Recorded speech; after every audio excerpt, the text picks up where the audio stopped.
गुरुदेव जय गुरुदेव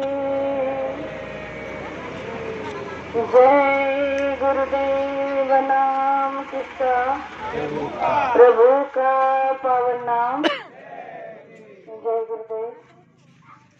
सबसे पहले योग परिवर्तक परम संत बाबा जय गुरुदेव जी महाराज, इनके चरण में कोटि कोटि प्रणाम।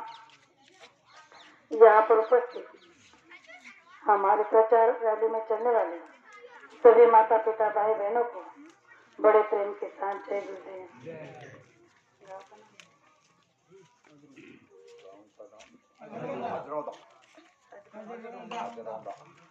जय गुरुदेव।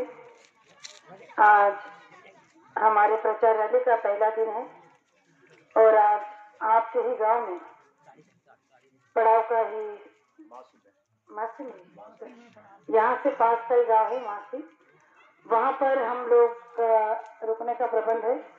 यानी कि शाम को समापन है इस रैली के पहले दिन का, तो वहाँ पर सत्संग होने वाला है। मैं गांव के सभी माता पिता भाई बहनों से ये विनती और अनुरोध करना चाहूंगी कि आज आप आपके जीवन का थोड़ा कीमती समय निकालकर अगर वहाँ आकर सत्संग के वचनों को सुनोगे तो शायद हमारा आपका जीवन धन्य हो जाएगा। कहा जाता है कि बड़े भाग मानुष तन पावा, सुर दुर्लभ सब ग्रंथन गावा। सबसे उच्चतम देह मानव का है जो इस बार हम आप लोगों को मिला है। तो गुरु महाराज बताते हैं कि अगर मनुष्य शरीर मिला है और उसके साथ साथ अगर पहुंचे महात्मा का नाम का दान भी मिला है तो हमेशा आपको गुरु चरणों में लगे रहना चाहिए और गुरु वचन जहाँ भी सुनने का मौका मिले वहाँ जाकर सुनना चाहिए।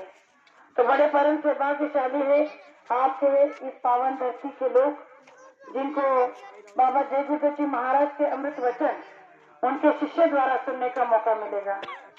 सत्संग तो महापुरुष करते हैं, हम तो केवल उनके वचनों को दोहराने का काम करते हैं और वो इसलिए किया जाता है कि समय पर जो जो बातें महात्मा हमारे लिए बताकर गए हैं उन बातों को हमारे भविष्य में आने वाले समय के लिए समझाया जाता है, सूचित किया जाता है।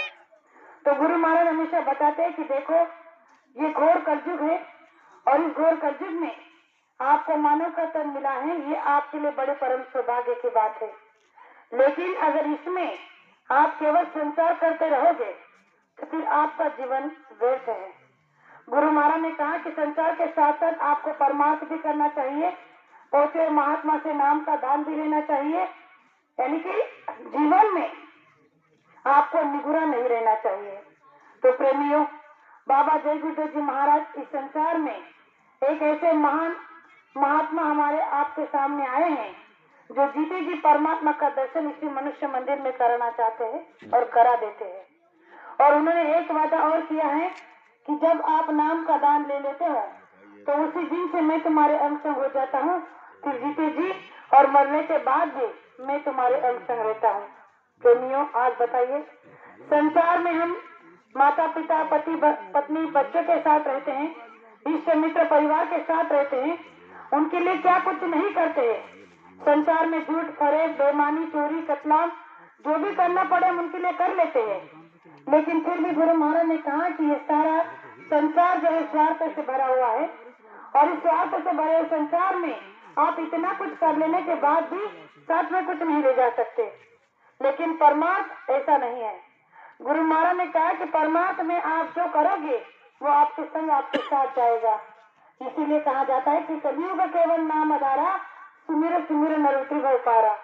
इस संसार में इस कलयुग में नाम ही एक सार है जिसे पाकर हम पार हो सकते हैं। प्रेमियों, गुरु महाराज ने कहा एक छोटा सा प्रमाण मैं आपको देना चाहती हूँ कि हमें इस मृत्यु लोक में मनुष्य शरीर मिला है और जिसे भी परमात्मा का दर्शन इसी मनुष्य मंदिर में कराना है तो इसके लिए महापुरुषों की जरूरत क्यों पड़ती है। तो एक बार एक महात्मा जी थे। गुरु महाराज हमेशा ऐसे उदाहरण देकर इसलिए समझाने की कोशिश करते थे क्योंकि दृष्टांत देकर हमें सिद्धांत पर लाना भी चाहते थे और दृष्टांत इसीलिए दिया जाता है कि वो उन बातों को हमारे आंखों के सामने रखकर हमें अपने जीवन में आगे चलकर यही सी बातों को सुनकर अपने जीवन को अमल में लाना चाहिए, यानी हमारे जीवन में परिवर्तन लाना चाहिए। तो एक छोटा सा प्रमाण देना चाहती हूँ कि सेवा का कितना बड़ा फल होता है। एक बार एक गांव में आग लगी और उस आग को बुझाने का प्रयास सारे गांव के लोग कर रहे थे और इस प्रयास में सभी लोग विफल हो रहे थे क्योंकि आग बड़ी भीषण थी और उसे हर कोई अपने तरीके से बुझाने की कोशिश भी कर रहा था। तो उस नजारे को देखने के लिए सारे भीड़ इकट्ठा हो रही थी, अपने अपने तरीके से मदद भी कर रही थी। लेकिन वहां पर एक बहुत बड़ा पेड़ था और उस पेड़ पर दो पंछी बैठे थे, एक कौवा और एक चिड़िया। अब वो भी इस सारे दृश्य को देख रहे थे कि इतनी बड़ी आग लगी है, ये कैसे बुझेगी। तो उस चिड़िया ने उस कौवे से कहा कि देखो, हमें भी चलकर कुछ मदद करनी चाहिए। अब सारा गांव जब आग बुझाने में लगा है और हम यहाँ बैठे तमाशा देख रहे हैं, अच्छी बात नहीं है, हम भी जाकर कुछ मदद कर देते हैं। तो उसकी बातों को सुनकर कौवा हंस पड़ा, कहने लगा कि अरे नादान हो या मूर्ख हो, जब इतने बड़े प्रयास करने के बाद भी लोगों से आग नहीं बुझ रही है तो क्या तुम्हारे चोंच भर पानी से बुझ जाएगी। तो उस चिड़िया ने उसकी बात को नहीं माना, उसे कहा कि ठीक है, तुम्हें जो समझना है सोच लो, मैं तो चली। और वो उस पेड़ से उड़कर उस आग के पास में जो पानी के छोटे छोटे तालाब जैसे कुछ पानी सच्चा हुआ था, उस पानी में चोंच में पानी देती थी और जाकर उस आग में छींटे उड़ा देती थी। ऐसे उसे कई बार प्रयास किया और लोगों के सबके प्रयास से वो आग बुझ गई। और जब उसने देखा कि आग बुझ गई है तो वापस आकर पेड़ पर बैठ गई। अब उस कौवे ने कहा आग बुझ गई, उसने कहा कि हाँ बुझ गई। तो वो फिर हंसने लगा, कहने लगा कि क्या तुम्हारे चोंच भर पानी से वो आग बुझ गई। उसने कहा कि मैं नहीं जानती कि मेरे चोंच भर पानी डालने से वो आग बुझी या नहीं बुझी है, लेकिन मैं जरूर जानती हूँ कि जब भी इस आग लगने का इतिहास होगा तो उस इतिहास में मेरा नाम लगाने वालों में नहीं होगा, बुझाने वालों में होगा। प्रेमियों, आज का ये समय हमारा वही है। गुरु महाराज ने जो साकार का प्रचार करने का हम आपको नेतृत्व दिया है, उसे हमें करते रहना चाहिए। हमें किसी के बारे में कहीं सोचने की जरूरत नहीं है, कौन क्या कर रहा है, क्यों कर रहा है, कहाँ जा रहा है, किधर जा रहा है। हमें केवल और केवल कर्म करते रहना चाहिए, गुरु का आदेश की पालना करते रहने चाहिए। जो गुरु महाराज ने कहा है कि अगर आपने गुरु आदेश की पालना कर ली तो कलयुग की सबसे बड़ी भक्ति कहलाएगी और जब भी इतिहास बनेगा तो बहुत ही अलग होगा, क्योंकि ये गुरु महाराज की वाणी है, हमारी आपकी नहीं। गुरु महाराज ने अपने मुखारबिंद से कहा है कि प्रेमियों, आगे चलकर ऐसा इतिहास बनेगा जो रामायण और महाभारत को पीछे कर देगा।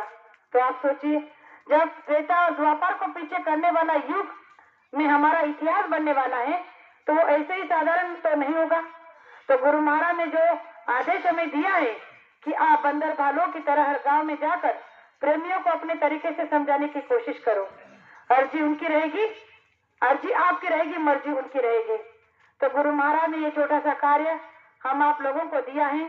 हम लोग एक छोटा सा प्रयास कर इसे सफल करने की उम्मीद और कोशिश करते हैं। ज्यादा कुछ न कहते हुए मैं आप सभी से इतना ही बार बार कहना चाहूंगी कि रात को सत्संग होगा, विस्तार से सारी बातें समझाई जाएगी। इसीलिए आप सभी प्रेमी आज वहाँ सत्संग में आकर सत्संग के अनमोल विचरणों को सुनने की कष्ट करें, क्योंकि पता नहीं शास्त्रों की पूंजी कब किसकी खत्म हो जाएगी और फिर ये शरीर तो इस संसार से एक दिन जाना ही है। तो कुछ साथ में ले जाने वाली चीज आज आपको मिलने वाली है। तो मैं आप सभी से बार बार प्रार्थना करूंगी कि आप तुरंत और वहाँ आकर सत्संग का अवश्य लाभ लें। जो दो बातें मैंने आपके सामने रखी, हो सकता हो कहने में एक आध शब्द ऐसा निकल गया हो जो मुझे नहीं कहना चाहिए था, तो आपकी छोटी बेटी समझकर माफ करना, ऐसे आशा करती हूँ। और मेरे दर्शक को यही विराम देना चाहती हूँ। जय गुरुदेव।